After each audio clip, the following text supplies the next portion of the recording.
Contrairement aux apparences, Isabelle, 44 ans, et Katie, 41 ans, ne sont pas en train de désherber leur jardin, mais plutôt de procéder à une cueillette minutieuse. On cueille du lierre terrestre. Là, on va cueillir de la pimprenelle, la carotte sauvage. Derrière ces noms que vous ne connaissez peut-être pas, se cachent en fait 3 espèces de mauvaises herbes. Depuis une dizaine d'années, les 2 femmes en sont complètement accros, à tel point qu'elles les laissent pousser un peu partout dans leur jardin.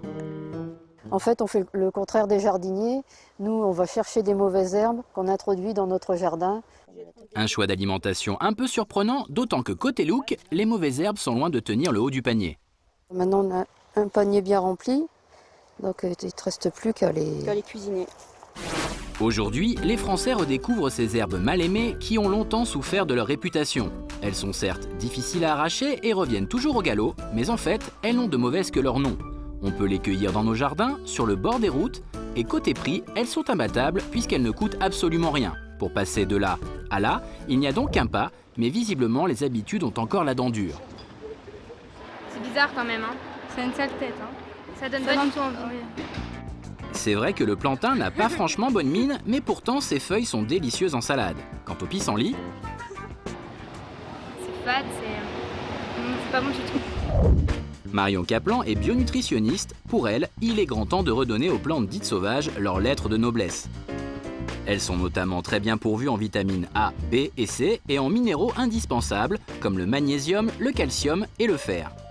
Ces plantes sauvages, c'est un réservoir de nutritifs. Et ce qui est étonnant, c'est qu'on dit que ce sont des mauvaises herbes, mais ce sont des herbes magnifiques. Mais pas tant que ça. Avant de se lancer dans la cueillette sauvage, mieux vaut être avisé. Certaines mauvaises herbes peuvent avoir un effet saisissant. Il y a les fraisiers sauvages. Par exemple, la feuille du fraisier sauvage, il faudrait la consommer tout de suite. Parce qu'au bout de 10 minutes, elle balance des toxines et elle devient toxique. La consoude, c'est un super reminéralisant, mais attention parce qu'au contraire aussi, elle peut entraîner des problèmes rénaux. Pour éviter ce type de désagrément, procurez-vous un guide cueillette ou faites appel à un naturopathe qui vous aidera à faire le bon choix. En attendant, voici d'ores et déjà le top 5 des meilleures mauvaises herbes de Marie. L'ortie et ses feuilles qui seront délicieuses en soupe, le lierre terrestre que l'on consomme cru en salade, le plantain dont on mange même les graines et qui a un petit goût d'épinard, l'oxalis à déguster fraîche qui se cuisine comme l'oseille, et enfin le pourpier potager riche en oméga 3. C'est un trésor de bienfaits. Conservez-les, gardez-les, cultivez-les, laissez-les s'épanouir dans votre jardin.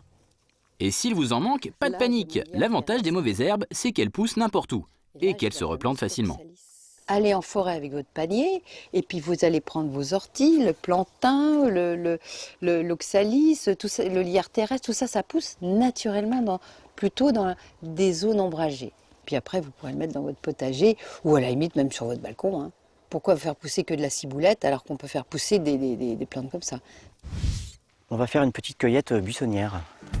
Mais les mauvaises herbes n'attirent pas que les particuliers. Certains chefs cuisiniers comme Ludovic Dupont s'y intéressent de près. Comme chaque matin, il fait son marché dans son jardin, à quelques mètres seulement de son restaurant, et en plus, c'est gratuit. L'avantage de la berce, c'est qu'on peut tout manger.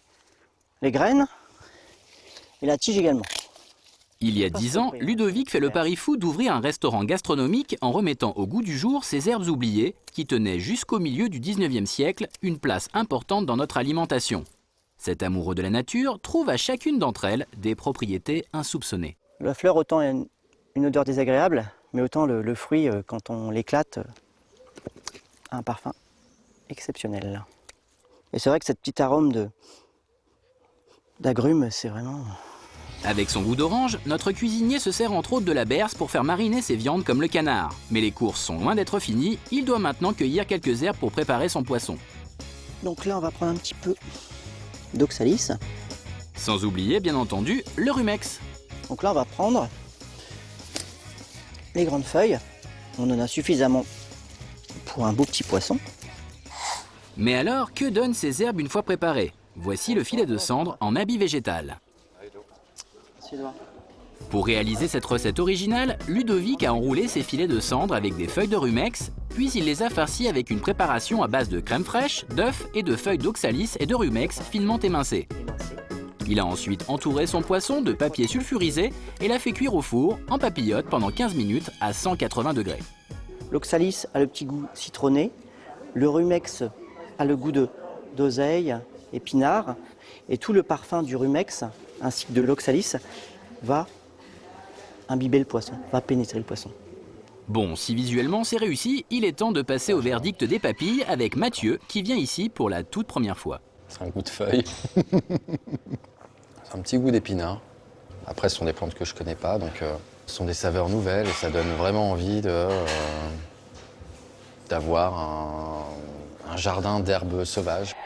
Nous retrouvons Cathy et Isabelle. Nos deux accros aux mauvaises herbes se préparent un smoothie aux herbes à base de prêle, de pissenlit, de feuilles de vigne et de consoude. Vous pouvez trouver ces herbes un peu partout, mais la consoude raffole notamment des sols humides près des cours d'eau. Un cocktail original qui est loin d'être bon. C'est un goût de vert, enfin de la chlorophylle qui va ressortir. C'est pour cette raison qu'on ajoute justement du jus de pomme, pour compenser le côté un peu trop vert des herbes.